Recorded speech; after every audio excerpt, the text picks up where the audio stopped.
안녕하세요.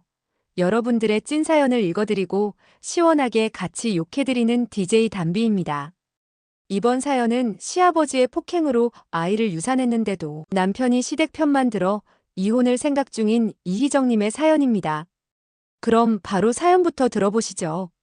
안녕하세요. 저는 경기도 용인에 살고 있는 51세 주부입니다. 제가 도저히 옳은 선택을 할 수 있는 정신 상태가 아니어서 이렇게 많은 사람들의 의견을 듣고 싶어서 사연을 보내게 되었습니다. DJ님과 이 영상을 보시는 시청자분들이 댓글로 저에게 조언을 해주셨으면 좋겠어요. 저는 어릴 때부터 행복한 가정을 꿈꿔왔습니다. 저희 아버지는 알코올 중독자였어요. 술에 취하면 매일 저희 어머니를 두들겨 패기 시작했고, 그럴 때마다 저는 방 한쪽 구석에 숨어 무릎을 끌어안고 울었습니다. 술 때문에 저희 집은 매일같이 소리를 지르고 물건을 부수고 죽이니 살리니 소리가 나왔습니다. 이러다 진짜 누구 하나 죽어나가겠다며 이웃집에서 경찰을 부른 적도 많고요. 그런데 제가 10살쯤 되었을 때 아버지의 술주정을 도저히 참을 수 없어서 집에 있던 소주들을 모두 버린 적이 있습니다. 아버지가 술을 찾다 없으니 저에게 술을 사오라 시켰고 처음으로 제가 반항을 했죠. 그때 아버지가 저를 개패듯 때렸고 그날 뒤로는 어머니뿐만 아니라 저까지 아버지에게 맞고 살기 시작했습니다. 저는 매일 밤 이불 속에서 팔과 다리의 멍을 만지며 빨리 이 지옥 같은 집을 떠나 따뜻하고 평화로운 내 가정을 꾸리겠다는 다짐을 했습니다. 그것만이 제 유일한 탈출구이자 희망이었죠. 저는 성인이 되자마자 건설 현장 격리 아르바이트를 시작했어요. 먼지 날리는 컨테이너 사무실에서 일당 계산과 서류 정리를 하던 어느 여름날이었죠. 점심시간에 그늘에서 도시락을 먹고 있는데 한 남자가 다가와 물병을 건넸습니다. 그게 지금의 남편이었어요. 더운데 물 좀 드세요. 아까부터 땀을 많이 흘리시던데. 처음엔 말수가 적은 사람인 줄 알았는데 조금씩 대화를 나누다 보니 속이 깊은 사람이란 걸 알게 됐습니다. 매일 현장에 가장 먼저 나와 마지막까지 남아 일하는 사람. 다 같이 술을 마시러 가도 입에 술 한 방울 대지 않던 사람. 남편은 가진 것 하나 없는 가난한 일용직 노동자였지만 손에 굳은 살이 박힐 때까지 묵묵히 자기 몫을 해내는 성실함을 가진 사람이었습니다. 주변 사람들이 가난한 사람 만나면 고생만 한다고 말렸지만 저는 그의 등 뒤로 보이는 땀방울에서 진심을 봤습니다. 원래 화려한 말보다 묵묵히 행동으로 보여주는 사람이 더 믿음직스럽잖아요. 5개월의 연애 끝에 우리는 결혼을 결심했습니다. 작은 예식장에서 친한 사람들만 모아 식을 올렸어요. 그리고 돈이 부족해서 신혼집을 구하지 못해서 시댁에 들어가서 함께 살게 되었습니다. 그런데 그게 제 인생에서 가장 끔찍했던 시간의 시작이었죠. 처음 시댁에 발을 들이던 날부터 지옥이 시작되었습니다. 집 안으로 들어서자마자 시어머니는 제 짐을 대충 방 한 구석에 밀어넣으며 내일부터 새벽에 일어나서 아침밥상을 차리라고 하셨습니다. 제가 식사 준비를 하는 동안 시어머니는 제 손놀림 하나하나를 감시하듯 지켜봤고 칼질 지적부터 시작해서 너네 친정엄마가 이렇게 가르치더냐는 둥, 며느리 잘못 들여서 고생길이 훤하다는 둥, 온갖 잔소리들이 화살처럼 가슴에 박혔습니다. 하지만 더 큰 문제는 시아버지였습니다. 제가 처음 시댁에 간 날에도 아버님은 새벽 늦게 들어오셨는데 술 냄새가 진동했고 신발도 제대로 벗지 않은 채 거실로 들어오더니 어머님에게 물을 가져오라며 고함을 치셨습니다. 저는 시아버지의 모습에 깜짝 놀라서 가만히 서 있었고 어머님이 후다닥 물을 가져다 드리더라고요. 제가 인사를 드렸지만 아버님은 대꾸도 없이 술상이나 차려오라며 호통을 치셨습니다. 그 순간 시아버지의 행동에 저희 아버지의 모습이 겹쳐 보였습니다. 네, 시아버지도 매일 술을 마셨고 술에 취하면 가정폭력을 행사하는 사람이었던 거예요. 저는 그제서야 남편이 왜 그토록 술을 입에 대지 않았는지, 왜 그렇게 성실하게 일했는지 이해했습니다. 자신의 아버지처럼 되지 않기 위한 필사적인 노력이었던 거예요. 그런데 시어머니가 자기 남편한테 받은 스트레스를 저한테 풀기 시작했습니다. 저희 남편이 출근하면 시어머니의 본격적인 괴롭힘이 시작됐고요. 설거지를 하고 있으면 네가 이렇게 물을 펑펑 쓰니 수도세가 많이 나오지. 너희 집에선 이렇게 물 펑펑 쓰며 살았냐며 구박을 했고, 화장실을 청소할 때는 구석구석 안 닦냐, 니네 엄마가 이렇게 대충 하라고 가르쳤냐며 제가 닦은 변기를 다시 닦게 했습니다. 그리고 제가 밥을 하고 있으면 대파도 가지런히 못 써냐며 제가 썰어놓은 대파를 쓰레기통에 버리고 다시 썰게 했습니다. 제가 밥을 많이 먹으면 돼지같이 많이 처먹는다 하셨고, 조금만 먹으면 네가 그렇게 복 없이 먹으니 집에 돈이 안 들어오는 거라며 네 밥 먹는 모습이 있던 복도 다 쳐내는 것 같다며 구박했습니다. 빨래를 할 때도 제가 개놓은 빨래를 모두 펼쳐서 다시 개게 했고, 뭐가 그렇게 못마땅한지 매번 잔소리를 하면서 제 머리를 내리쳤습니다. 또 저녁이면 아버님이 또다시 술에 취해 들어왔고, 어머님은 저에게 술상을 차리게 하고는 자신은 방에 들어가 나오지 않았습니다. 결국 시아버지의 술주정은 제가 다 받아야 했죠. 매일 밤마다 술에 취한 아버님이 소리를 지르고 물건을 집어던지는 소리에 잠을 이룰 수 없었어요. 정말 지옥 같았습니다. 어머님은 제가 술상을 잘못 차려서 손이 느려서 그 사달이 난 거라며 모든 것을 제 탓으로 돌렸습니다. 그런데 어느 날 남편이 얼굴에 웃음이 가득한 채 집에 들어왔고 손에는 자동차 열쇠가 들려 있었습니다. 여보, 나 그동안 모은 돈으로 아는 형님한테 중고 화물차를 싸게 샀어. 이제 일용직 그만두고 화물차 운전하면 생활비도 더 많이 갖다 줄 수 있어. 그때 우리 남편 얼굴에서 희망이 보이더라고요. 건설 현장에서 매일 허리 휘게 일하던 사람이 이제 자기 일을 갖게 된 거죠. 솔직히 저도 기뻤어요. 남편이 돈을 잘 벌게 되면 이 지옥 같은 시댁에서 나가 살 수 있을 거라고 생각했거든요. 하지만 남편은 화물차 일을 시작하면서 집에 들어오는 날이 줄어들었습니다. 서울에서 부산까지, 부산에서 강원도까지 이틀, 사흘씩 집에 안 들어오는 날이 많아졌어요. 그때부터 시집살이가 진짜 지옥이 됐다고 봐야죠.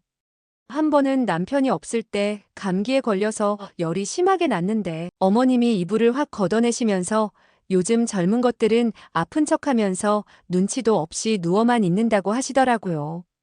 그날도 약 한 번 못 먹고 빨래하고 청소하고 밥 차리고 죽을 맛이었어요. 시아버지는 더 심했죠. 남편이 없는 날이면 일부러 더 술을 마셨어요. 술 취해서 들어오면 제 팔을 확 잡아당기면서 옆에 앉아서 술을 따르라 하고 제가 거부하면 식탁을 엎고 물건을 집어던졌습니다. 남편이 집에 들어오는 날은 좀 나았어요. 남편이 있으면 시부모님이 좀 자제하셨거든요. 근데 그런 날이 일주일에 하루나 이틀밖에 안 됐으니 대부분은 숨이 막히는 시간들이었죠. 밤이면 혼자 이불 속에서 많이 울었어요. 남편한테 전화해서 제발 시댁에서 나가서 따로 살자고 울면서 애원했는데 남편은 항상 조금만 참아, 돈 모아서 나가자라는 말만 했어요. 그 조금이 언제까지인지 끝이 안 보이더라고요. 한 번은 시아버지가 술에 취해서 물건을 다 부수고 제 머리채를 잡아 벽에 밀친 적도 있어요.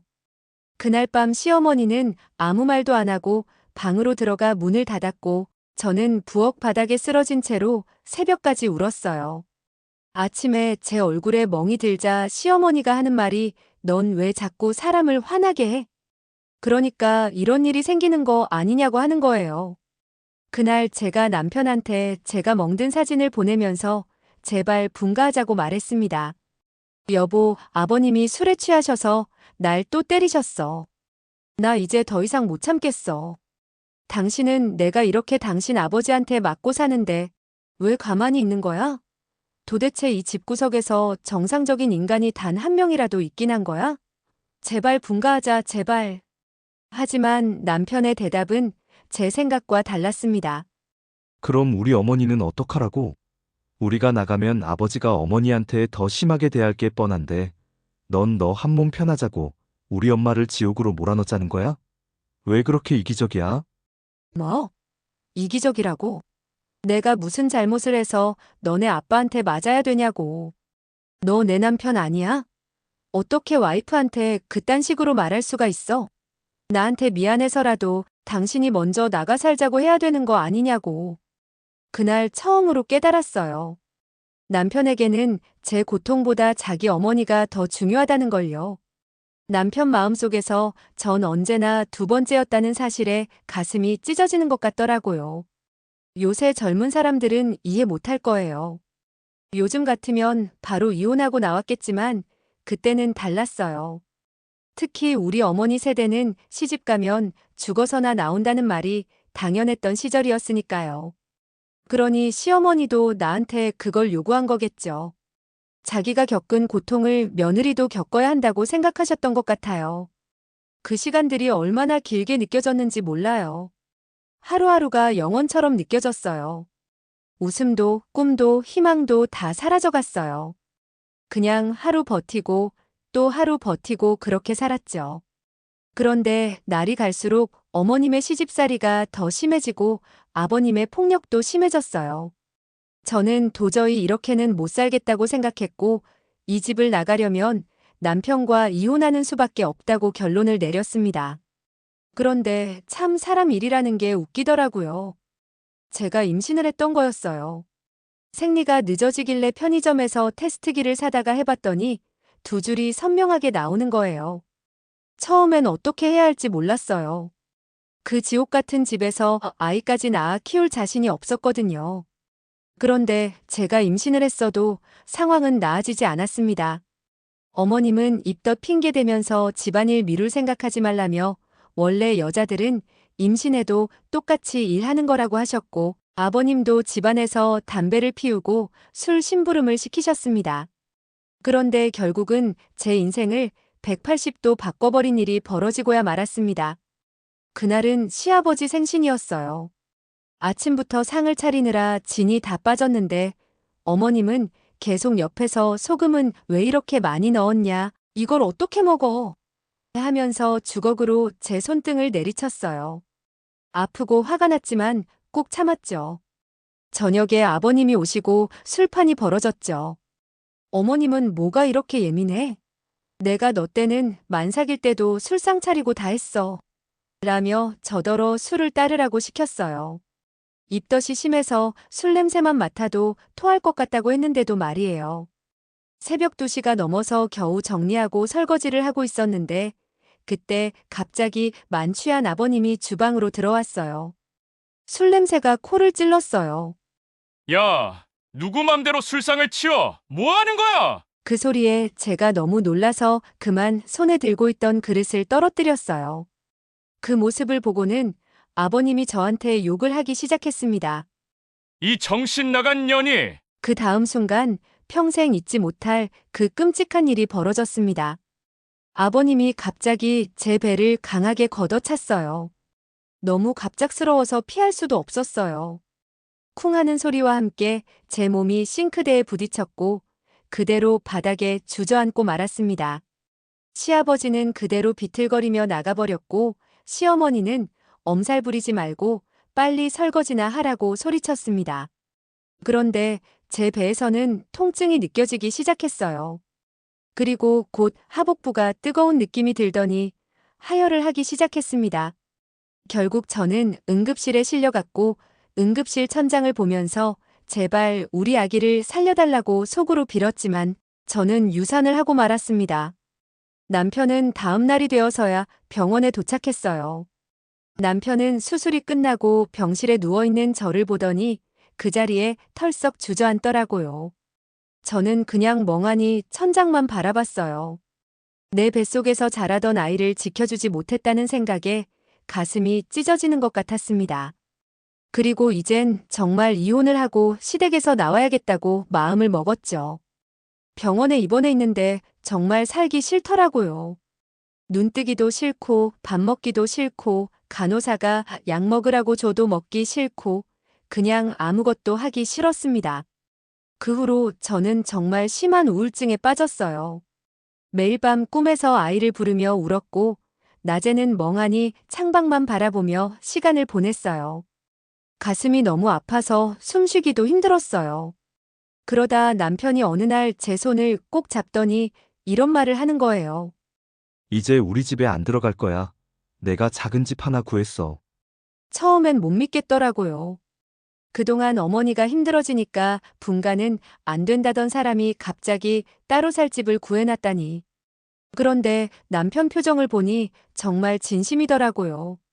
나중에 알고 보니 남편이 그동안 화물차 일하면서 조금씩 모아둔 돈으로 월세방 보증금을 넣었대요. 작은 빌라 2층이었어요. 그렇게 넓진 않았지만 지옥 같은 시댁에서 벗어난 우리 둘만의 공간이라 그렇게 좋을 수가 없었습니다. 문을 열고 들어가니 남편이 짐을 다 옮겨놨더라고요. 제 화장품이며 옷이며 필요한 건 다 가져다 놨더라고요. 시어머니가 수십 번이나 전화를 해댔는데 남편은 단호했습니다. 그날 밤 남편이 저를 안고 많이 울었어요. 미안해. 진작 이렇게 했어야 했는데. 그런 말을 계속하면서요. 저도 많이 울었죠. 슬픔의 눈물이 아니라 뭔가 새로운 시작을 앞둔 설렘과 안도의 눈물이었어요. 그렇게 우리 부부의 새 출발이 시작됐습니다. 처음엔 아무것도 없이 시작했죠. 침대도 없고 세탁기도 없었는데 남편이 중고로 하나씩 사왔어요. 저는 요리도 시어머니 눈치 안 보고 마음대로 할 수 있어서 좋았고, 남편은 화물차 일을 마치고 집에 돌아오면 편안하게 쉴 수 있어서 좋았대요. 한 6개월쯤 지났을까? 몸도 마음도 조금씩 회복되더라고요.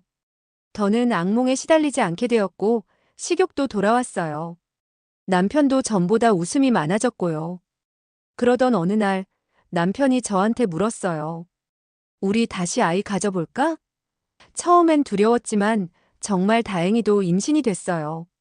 남편은 화물차 일정을 조정해서 가능한 한 집에 많이 있으려고 했고, 특히 입덧이 심할 때는 남편이 회사에 양해를 구하고 며칠씩 집에 있기도 했습니다. 당연한 말이지만 임신 중에 한 번도 시댁에 안 갔어요. 명절에도 친정에만 갔고 시댁에는 전화로만 안부를 전했죠. 시댁에서는 아주 버릇없는 년이라며 난리가 났지만 그렇게 10달을 무사히 지내고 우리 딸이 태어났어요.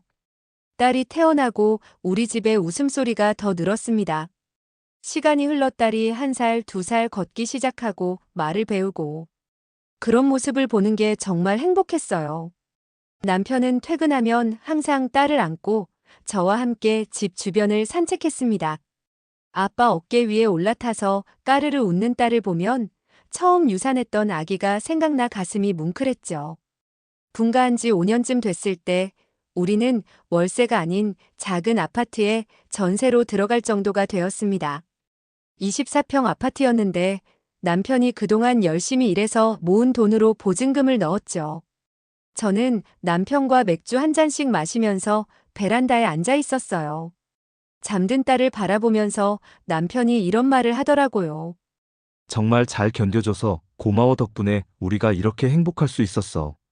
그 말을 들으니까 지나온 세월이 주마등처럼 스쳐 지나가더라고요. 시집살이의 고통, 아이를 잃은 슬픔, 그리고 그 모든 걸 이겨내고 얻은 지금의 행복. 그 모든 것이 한순간에 떠올랐어요. 그 5년은 제 인생에서 가장 평화롭고 행복한 시간이었습니다. 아침에 일어나면 딸의 웃음소리를 들을 수 있고, 저녁엔 남편과 함께 저녁을 먹고, 주말엔 셋이서 공원에 가거나 놀이동산에 가고, 그런 평범한 일상이 얼마나 소중한지 그때 정말 많이 느꼈어요. 이제 우리 가족은 흔들리지 않을 것 같았습니다. 남편은 더는 부모님 눈치를 보지 않았고, 저도 시댁 생각에 가슴 졸이지 않아도 되었죠. 딸도 건강하게 자라고 있었고요. 그렇게 우리의 평화로운 나날들이 계속되었습니다. 그런데 세상 일이란 게 참 알 수 없는 거더라고요. 그 평화가 그렇게 쉽게 깨질 줄은 정말 몰랐습니다. 평화롭던 그 시간이 한순간에 무너진 건 한 달 전의 일이었어요.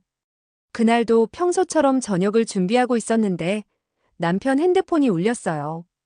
전화를 받은 남편 얼굴이 순식간에 하얗게 변하더니 손을 떨면서 전화기를 내려놓았어요. 어머니가 병원에 실려갔대. 가슴이 철렁했어요. 무슨 일인가 싶어서 물어보니까 시아버지가 또 술을 마시고 폭력을 휘둘렀대요. 이번에는 어머님이 머리를 다쳐서 봉합수술까지 했다는 거예요.